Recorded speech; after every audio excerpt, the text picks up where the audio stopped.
Hi everybody, it's Sam. This is the wrap up for June. I'm doing this on the 29th, I think. Let me make sure. Yeah, 29th. I had to check my watch. Okay, get started. Oh, I read the books from the library that I got, so that's going to be included.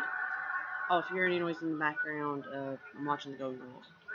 Let's see, 1, 2, 3, 4, 5, 6, 7, 8, 9. I'll just start with the books from the library again.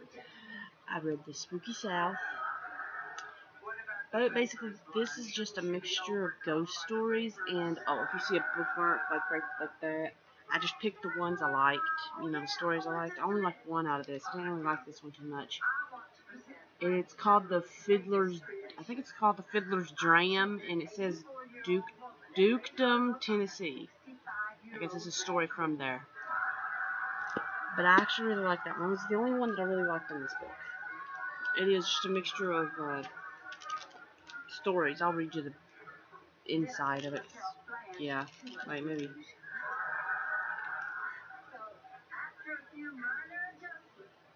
I don't know which one to read you. I'll just read the inside.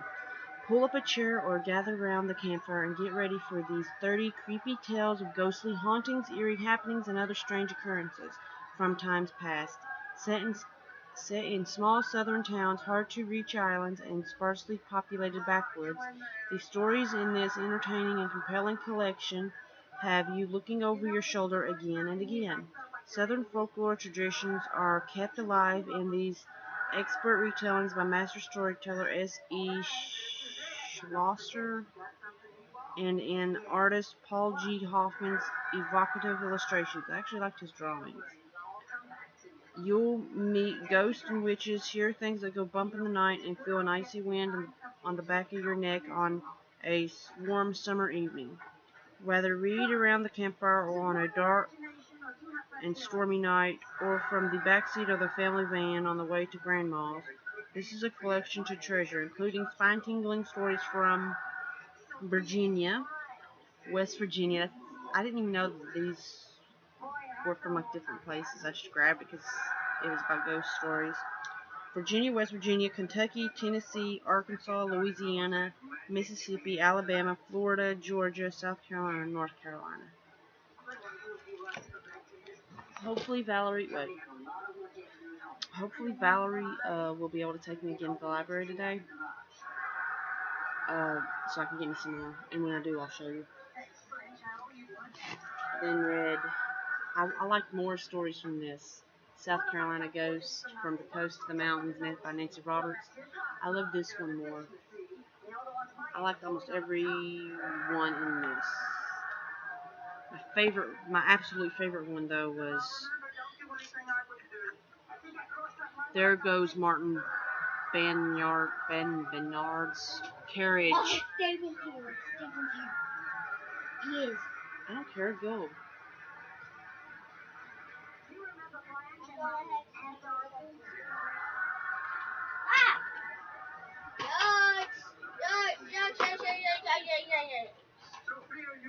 We'll have to carry these.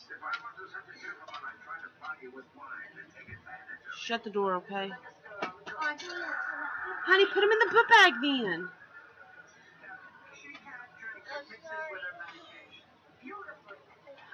Put it in the book bag, that little book bag with your toys in it. That way you can carry everything. I may have to end up getting up. Don't take the baskets then.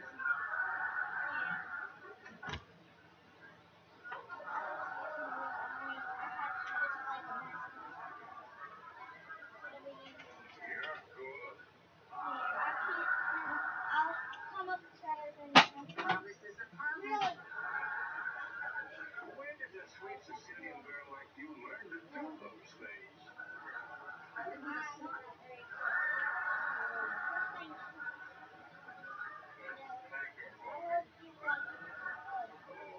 it's nice to be with a real woman. You didn't think I was too forward? No, you were a perfect lady. And once again, don't worry about the pants. I know a lot of I like the story The Gray Man, The Apparition at Anderson College, The Blue Lady of Hilton Head, The Crazy Quilt, Alice of the Hermitage, and The Hitchhiker of Route 107. That was my favorite ones in there. My absolute favorite was about that carriage. Nancy Roberts, known as the First Lady of America's Folklore, is a top-notch storyteller and one of the few who both write and tell their own stories. For more than 2 decades, Miss Roberts has documented ghost stories and interviewed hundreds of people throughout the United States. A nationally known author of 23 books, Miss Roberts began her career with a series of ghost stories written for the Charlotte Observer.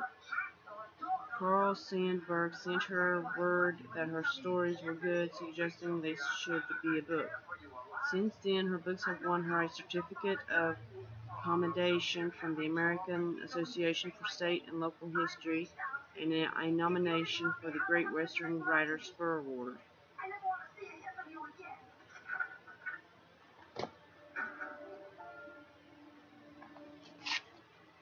I then read Magic Treehouse Number 30, A Maryland Mission Haunted Castle on Hallows Eve by Mary Pope Osborne. The castle looms dark against the light of the moon. Giant ravens circle in the sky. The wind whistles through the empty windows. Merlin the magician needs someone to find out what has happened.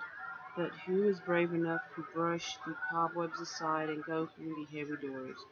Who is smart enough to solve the mystery of how the castle became haunted and return it to its rightful owners? Merlin thinks he knows the answer to these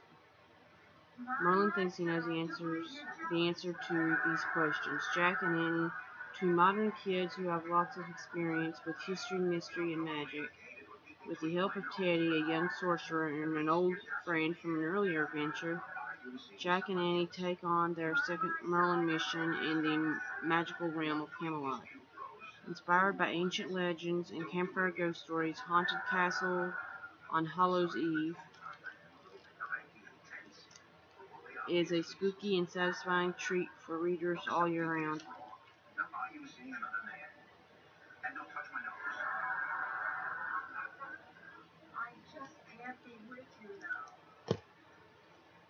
I did like that one too, by the way.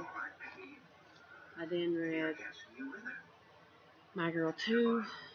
There's being a kid, there's being an adult, and then there's a year in between. I don't think I mentioned any of these. Because I was still reading Married to Murder, and then I stopped reading it. If you want to be honest, yeah, every once in a while I'll pick it up, read a chapter, and then that's it. I mean, I like it, but it's like, I didn't want to pick it up just yet because I'm kind of burned out on true crime for right now.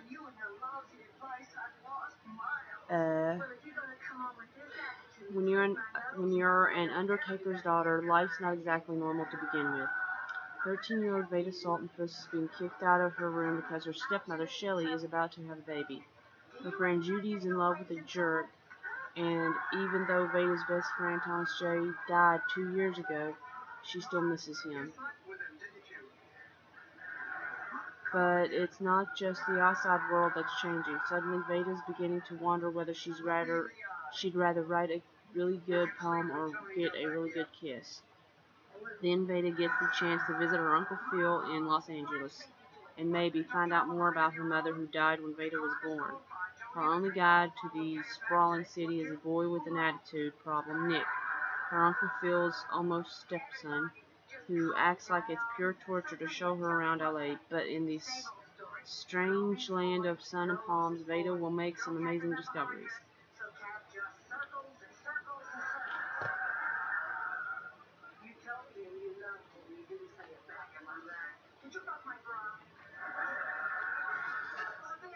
And then, oh, by the way, I don't think I told you who wrote that. By Patricia Herms.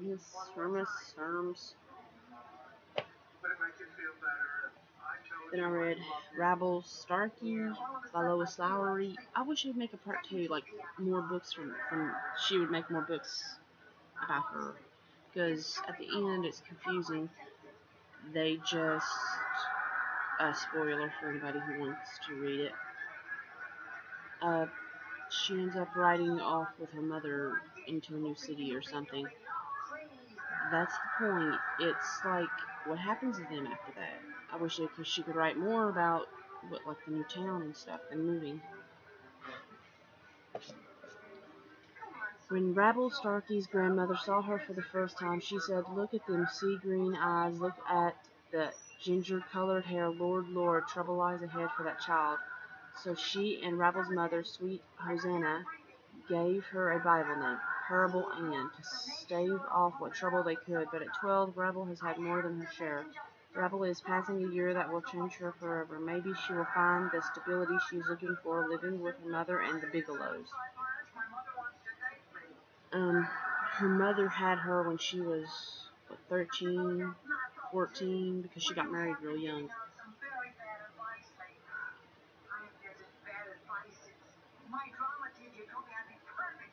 And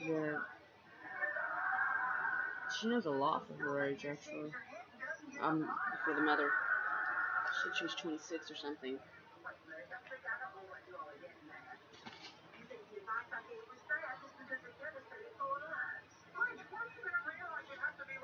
I then read, I think I already mentioned this one.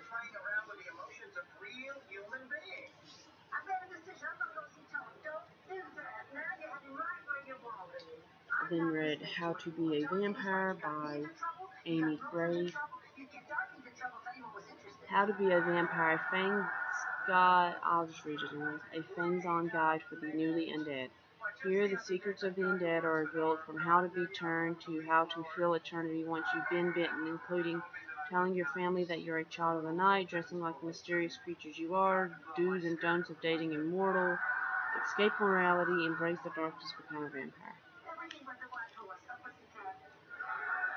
It says ages 12 and up. I wouldn't even let a 12-year-old read this. I mean, it's okay to a point, but weird for a 12-year-old to be reading that.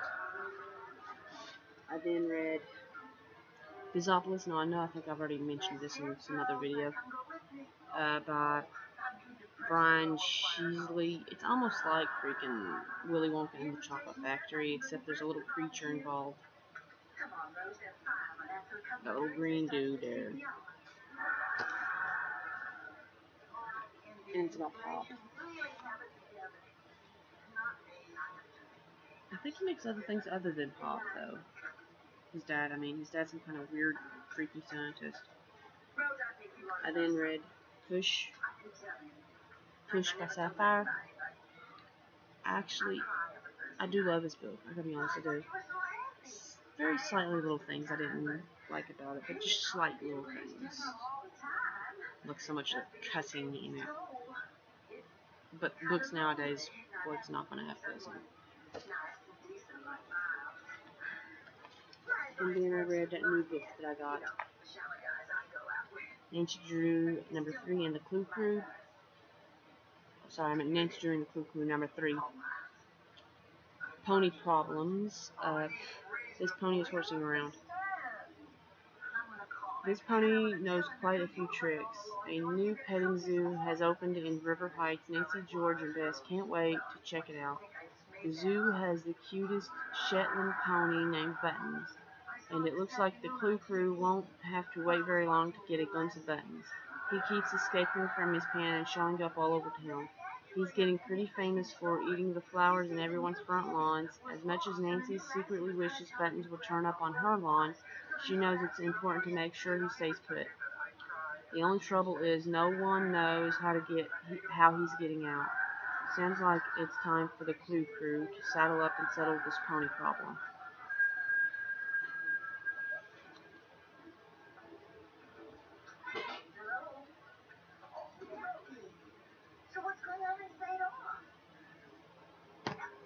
That's all I read for this month.